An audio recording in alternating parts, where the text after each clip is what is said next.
अध्यक्ष महोदय, मैं आपका आभार प्रकट करना चाहता हूं और गुणवत्ता की जब बात आई, मैं वही सरकार से जानना चाहता हूं कि जो ड्रग्स यहां से भारत से हम दूसरे प्रदेशों में भेजते हैं उसकी गुणवत्ता को लेकर सरकार का क्या मापदंड है, क्योंकि बीच में ये भी खबर आई है कि जो खांसी की जो दवाई है जो अफ्रीका में गए हैं उसको लेकर बहुत से चिंता व्यक्त की गई है, बहुत से वहाँ पे गलत पदार्थ पाए गए हैं, कुछ कदम सरकार ने शायद लिए भी हैं। तो गुणवत्ता को लेकर ऐसी खबर जो आई है खांसी के दवाई को लेकर, सरकार इस पे क्या कर रही है, मैं मंत्री महोदय से जानना चाहूँगा। माननीय मंत्री जी। ऐसे हमारा बहुत ही रोबस्ट सिस्टम ऑफ एग्जामिनेशन का मेडिसिन का है। जो एक्सपोर्ट होती हैं दवाइयाँ उनका सैंपल सर्वे यहाँ भी होता है और वो कंसाइनमेंट जब वहाँ जाती हैं तो उनका वहाँ पर ही रैंडम सर्वे होता है। जो इन्होंने खांसी की बात कही है, एक समय में आई थी, उस पर भारत सरकार ने एक्शन भी लिया था और हम इस पर लगातार सतत विजिल भी हैं और इस पर ध्यान दे रहे हैं। सौगत राय जी। इस तरीके की घटनाएं न घटे इसकी चिंता करें। सौगत राय जी। माननीय मंत्री बताए हैं कि हमारा फार्मास्यूटिकल इंडस्ट्री का स्टैंडर्ड उठाने के लिए क्या क्या कदम लिया जा रहा है। माननीय सदस्य गौरव गोगोई ने बताया कि हमारे जो ड्रग्स एक्सपोर्ट होते हैं उसको बारे में सीरियस कंप्लेन है और उसको सुधारने के लिए अभी तक कोई जायज़ कदम नहीं लिया गया। सुझाव बता दो। चलो सर नहीं, सुझाव नहीं, मेरा सवाल है कि मंत्री जी का दफ्तर में भी बंगाल केमिकल, IDPL जैसा संस्थाएं हैं, वो मर रहे हैं, उसका हालत बहुत ख़राब है। इनको सुधार करके उनको स्टैंडर्ड उठाने का क्या कदम मंत्री जी ले रहे हैं? देखिए माननीय अध्यक्ष जी, ये प्रश्न जो है ये संबंधित है revamped pharmaceutical upgradation assistance scheme के तहत, जिस पर हमने जवाब दिया। माननीय सदस्य का एक स्पेसिफिक प्रश्न है और वो स्पेसिफिक यूनिट के बारे में चर्चा कर रहे हैं। माननीय सदस्य मुझे पत्र लिख करके दें, उस पर मैं पूरी गहराई से उसका वो करूँगा और उसको जवाब भी दूँगा। ये इसलिए क्योंकि ये इस प्रश्न से संबंधित नहीं है। Question number 63 Shri Rajmohan Unnithan. माननीय मंत्री जी, माननीय मंत्री जी। Question number 63 Rajmohan Unnithan. Question number 63। माननीय मंत्री महोदय। It is laid on the table of the House. माननीय सदस्य। Sir, Indian expatriates are the most marginalized and exploited segment of our population. They opt overseas career as their last option in life due to the absence of any other opportunity available in India. But our government is deplorably pathetic towards these hapless people. Sir, the Indian Community Welfare Fund, ICWF, is the best example of India government's stepmotherly attitude towards the Indian expatriate community. The ICWF is conceived as a critical support, sir. Honorable member, only prashna. I am asking the question, sir. The ICF is conceived as a critical support mechanism to expatriates in emergency situation. Compulsory contributions are collected from the Indian expatriates to the fund, but the Indian embassies are very parsimonious in releasing the funds to the needy expatriates, particularly in the GCC countries. Hence, this question is raised on the floor of this August House. I would like to know whether the government has any plan to involve the organizations of Indian expatriates in management of ICWS, if the details so far. माननीय मंत्री जी। So the learned member has raised many issues, but I particularly object to the allegations that have been made regarding the utilization of the ICWF funds. So the details of the utilization of the funds are very clearly given in the annexures, and it shows that we have a large amount of balance available for the welfare and the well-being for our workers who have gone abroad.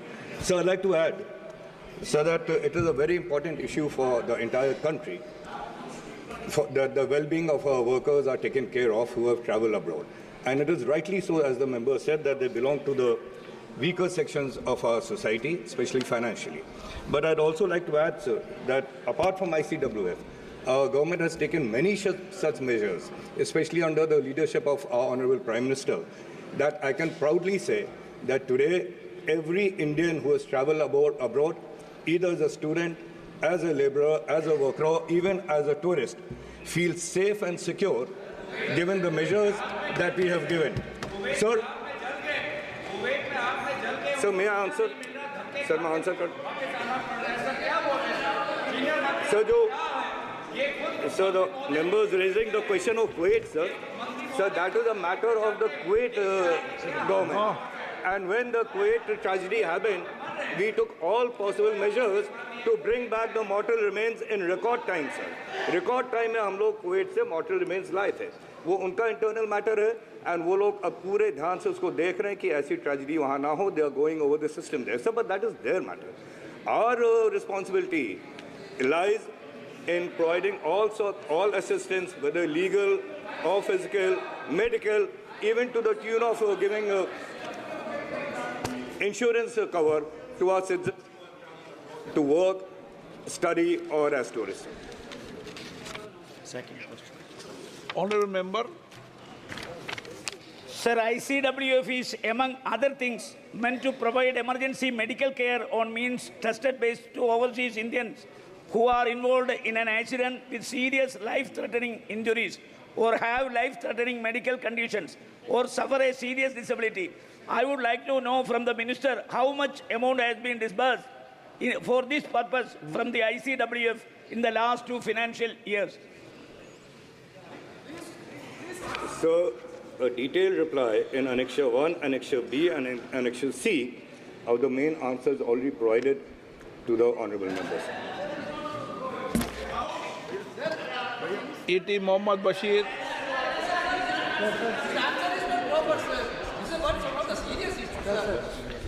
देखिए माननीय सदस्य, इस सारे विषय के अंदर एक minute सारे विषय के अंदर सरकार की तरफ से कोई बजटीय प्रावधान तो है नहीं. ये सब पैसा कलेक्शन किया जाता है इसी से ही. तो और बेहतर सुझाव हो तो उसमें क्या क्या कर सकते हैं, मैं माननीय मंत्री जी से आग्रह करूंगा इसमें सभी लोगों से चर्चा कर विशेष रूप से हम और बेहतर कैसे कर सकते हैं उसके क्योंकि इसमें सरकार का पैसा तो है नहीं, बजटीय प्रावधान सरकार में है नहीं. तो जब पैसा उनका है तो उनको कैसे बेहतर कर सकते हैं उस पर चर्चा कर लेना एक बार. Okay. E.T. Mohammed Basheer. Sir thank you very much sir. माननीय सदस्य, आपको मैं हर बार प्रश्नकाल में अलाउ करता हूं. अगर आप बीच में उठोगे तो कभी प्रश्नकाल में अलाउ नहीं करूंगा. नो बैठिए सर. माननीय सदस्य बोलने दो. Sir, thank you very much, sir. E.T. Mohammad Bashir. Thank you very much, sir. Sir, my question is pertaining to the functioning of this fund in different embassies. Sir, transparency, accountability, and structured feedback mechanism is missing, sir. It is totally confusing, sir. In order to substantiate my point, I would like to quote Parliamentary Standing Committee on External Affairs in the 15th report highlighted the need for improved transparency and accountability in the management of ICWF. The report emphasized that while ICWF has been beneficial to the needy people, some more attention is required in this. It recommends setting up of a transparent mechanism for monitoring and evaluating the fund utilization, ensuring that the support reaches to the intended beneficiaries. Sir, I would like to ask the Honourable Minister, Okay. he also will agree because he has given that much of details in 137. मैंने आपका अच्छा सुझाव है. My humble question is, sir, what type of mechanism, he is going to introduce to ensure transparency in the system? So, the honourable member is a very senior member of the House, and he's constantly raised the issue of safety, security, and well-being of workers abroad. So, we have endeavoured to give a very detailed reply and specifically to the honourable member's question that what transparency measures should be built in. So I'd like to add that this fund is constantly monitored by our missions abroad. So it is primarily collected by levying charges on our consular services. So it's a global fund, and whichever mission needs it more, it is transferred there. And we have, sir, since 2014, sir, we have spent rupees 656 crores to assist more than 3.5 lakh Indians in distress, sir. Sir, आज की date में हमारा current balance 692 crores है. But even then, sir, we are welcome to take any suggestions from the honourable member to whatever his suggestions are regarding the transparency of the utilization of these funds, sir. ये बात ठीक है, आप एक बार सुझाव दें और माननीय मंत्री जी, और पारदर्शी व्यवस्था होनी